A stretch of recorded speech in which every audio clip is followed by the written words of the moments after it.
What is going on, All-Terrain Nation? That is right. Today on the show, you've seen the thumbnails. You're probably scratching your head going, how in the hell is he going to build a new Ranger Raptor when we haven't even seen the debut of it here in the United States? Well, it's because the magic of the internet. I was able to magically take myself all the way to Australia. I went to Ford.com.au and I decided, hey, it's time. Are we the first in the United States to actually build and price the new Ford Ranger Raptor? Maybe? I don't know. I don't care because this truck, you guys know how excited I've been for this truck, and I just couldn't wait any longer. I got to know, I got to get a rough idea of what my dream Raptor is going to cost me. So through the magic of the internet, you know, we're able to do that. So let's jump into this. Once again, this is Ford.com.au if you want to play along at home. And obviously you see the plethora of the new Rangers sitting there. They've got an XL, XLS, XLT, the Sport, a Wild Track, and all the way down here at the end, they got the old Raptor. And while some of this stuff I'm not converting, I'm just not going to convert into, US standards. I'll leave it metric, we'll leave it alone. But it does give us a pretty good idea of what these things can cost. Now, it says here, estimated drive away from 90,951 Australian dollars. But we're going to get that 3.0... That's right, 3-liter V6 twin-turbo EcoBoost with the 10-speed automatic, full-time all-wheel drive. And we will go from there. As you can see, we're going to get the Fox 2.0 live valve internal bypass shock absorbers, the unique Ford F-O-R-D block grille, Matrix LED headlamps with LED daytime running lamps, and that big old 12.4 customizable digital dash cluster. So we'll jump into this, and right from the get-go, as you can see, it's not going to tell you too much because I think even in the US, I don't think you're going to get a ton of options with this thing. Now, maybe you get a slight couple options with radio upgrades and that. I don't know how. I don't live in Australia. I don't know how they're doing this globally because this truck is going all over Asia. So it might be being built for a different market, but we're going to select that right there. And as you can see, it's a double cab pickup. Now, while we have no idea exactly what the United States are going to get, I'm assuming you're going to get one style and that's it.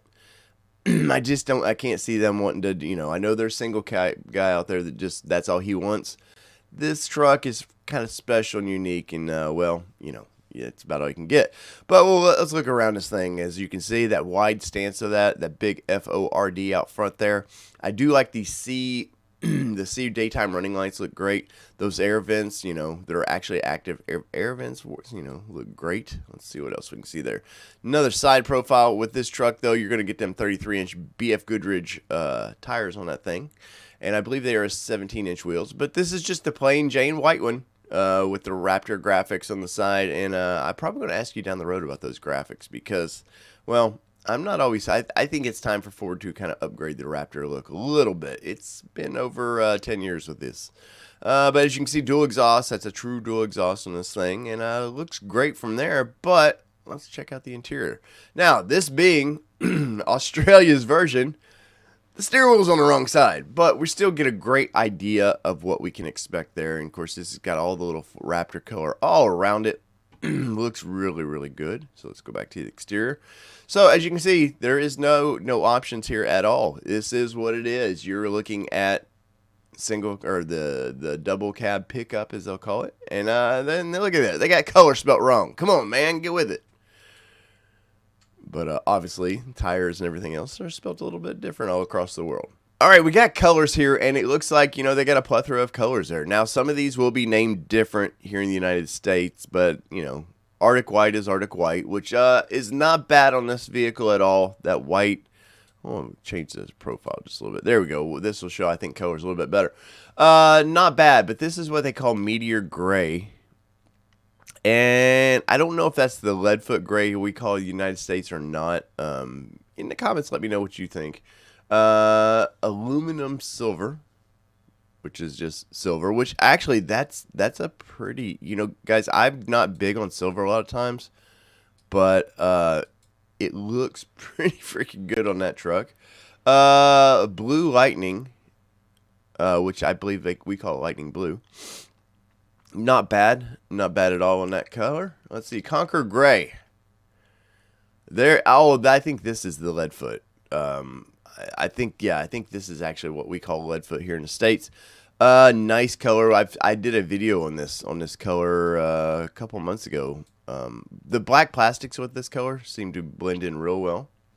But we've got Sedona Orange, which I believe we call Hot Chili Pepper Red, if I remember right. I may be wrong. Remember, I'm guessing at the names of these and trying to make, because these building prices, the colors that you see on the screen don't always show the best. And here's 4 performance colors.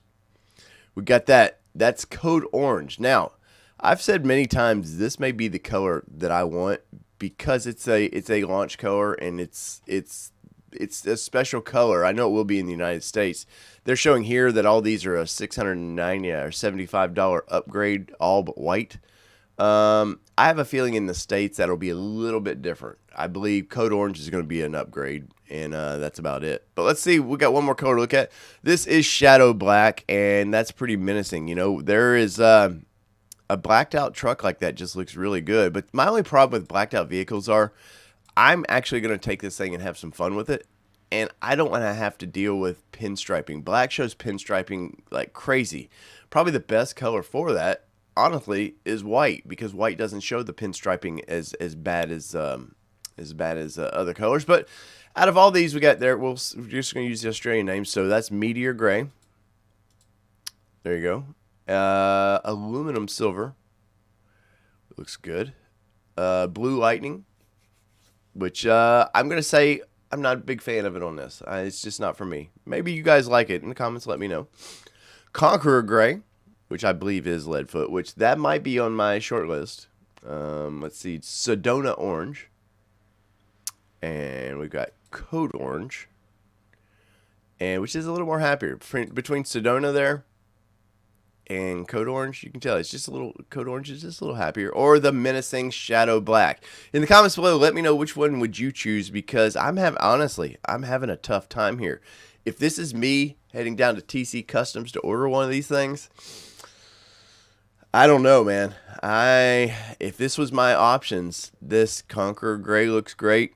I do like that Leadfoot-ish color. You know, I've talked for a long time that Code Orange might be the color. But honestly, the white doesn't look bad at all. Doesn't look bad at all in this thing. And you guys know, I'm going Code Orange right now. I think when the US spec version's out, maybe I get some different colors. I might go from there. But let's head to the interior. And let's see, we're getting leather accented seats. It's a no-cost option. They're included with this thing. And that's about it for the interior options. I do think that the US spec one is going to get a few different options here. This is where I do think, I think they will use this leather trim as the high package. And I think they will do maybe a more of a cloth seat. We've seen it in the Bronco Raptor. They do 2 trims for that. I think we're going to see the same for the US spec one, but this gives us a great idea of what it's going to look like. All the cool red accents that Raptor's known for. I really like the radio layout of this. I like the vent of it. I do wish we got more of a manly kind of shifter in this, but I understand it's all basically microchip shifting anymore, so is what it is on that. But let's see what our options here are. So, now we can add a beadlock capable wheels for $2,000. So as of right now, it does not come with beadlock capable wheels. Now, for this vehicle, I don't know if it's if that would be something I would be interested in, because honestly, these kind of look like the Bronco wheels. They're not, but they kind of look like that. Let's see what else we got. The Raptor decal pack for $500. Let's click that and just see what happens here. And did anything happen? Okay, nothing happened. But let's maybe click this and see what happens. Some of these websites sometimes they're a little silly. They are a little silly. But I'm gonna unclick that, because I can tell you right now, just from seeing this here, I don't like it on the Bronco Raptor, and I'm probably not gonna like it on there. I mean, it's kind of neat how they've done a little bit of digital graphic there, but kind of digital camo, but It's not for me. So let's do the summary of this thing and see what this big boy is going to cost me. And I'm going to convert this. So we will convert this to US dollars. But let's see. So you're going to get the Ranger Raptor. It's a great choice according to Ford Australia. So just remember that. The 3-liter twin-turbo V6. It is that little badass EcoBoost that they're putting in the Bronco. I believe will be the same thing. We're here in the United States. We're getting 418 horsepower out of it in the Bronco. And I have no reason to think that we would get any less in this thing, which I would think this is a little bit lighter, so it's going to be a lot more fun. But an estimated $91,642. Now, let's convert that. Let's use math, and let's convert that. All right, with the power of Google here, you can see we got Australian dollars, and we are going to convert that to United States dollar. And no, I don't want to mess with that, so let's copy and paste that. And right now, $61,583.42. It's important. We're going to have the cents in there. But obviously, the exchange rate's always changing on that, so that's never a, you know, and I don't want to be like, well, it's only going to cost me $61,000. Because once again, the exchange rate. But till we don't know exactly what the price of this thing is going to be. And I, for one, though, I'm very excited by this. I think this is a good-looking truck. I think it's going to be a fun truck, and I think Ford's going to sell. They're not going to want to sell a ton of these, but I think they're going to be a big demand for this thing, especially if it's 418 horsepower, and you're talking that the regular Raptor is what 450, I believe, right now. You're getting close. The only thing I hope for in the United States version is that they offer, you know how they have the 37 package for the big boy. I'm kind of hoping for the US spec version that they're going to have a 35 version for the this one here, because I would like it on 35s. I'm not going to lie. I mean, 33s are great for a midsize truck. Don't get me wrong, and this thing is probably built perfect for these 33s. But everything's bigger in the US, man, and I just want not a monster truck, but something a little taller than the average truck I'm driving by. And with Chevy's new ZR2 and all this fun packages they're coming out with, how is this going to compare? I still think this is going to be king of the mountain, and it's not even out yet. That's the funny thing is, I think that I think ultimately this truck has already beat what Chevrolet has offered. And does Ram come out with something, maybe a mini TRX? That would be kind of fun. I don't know, but as of right now, this is my choice. So whether it be 2-wheel drive, 4-wheel drive, or this Bronco, I can't say Bronco, this Ford Raptor that I'm going to drive, this has been your All Terrain Nation. I'm your host, David Boyd. We're out. Peace, everybody. Love you all.